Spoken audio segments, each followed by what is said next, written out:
তোমার আকাশ, চিরদিন তোমার আকাশ, তোমার বাতাস আমার কানে, তোমায় আমার কানে বাজায় বাঁশি সোনার বাংলা।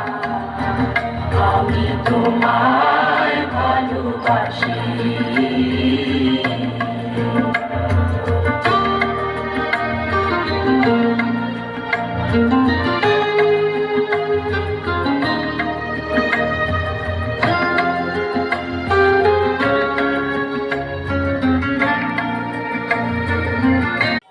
বাংলাদেশ জাতীয়তাবাদী দল নিয়ামতপুর উপজেলা শাখার দ্বিবার্ষিকী কাউন্সিলের শুভ উদ্বোধন ঘোষণা করলেন জনাব আব্দুস সালাম।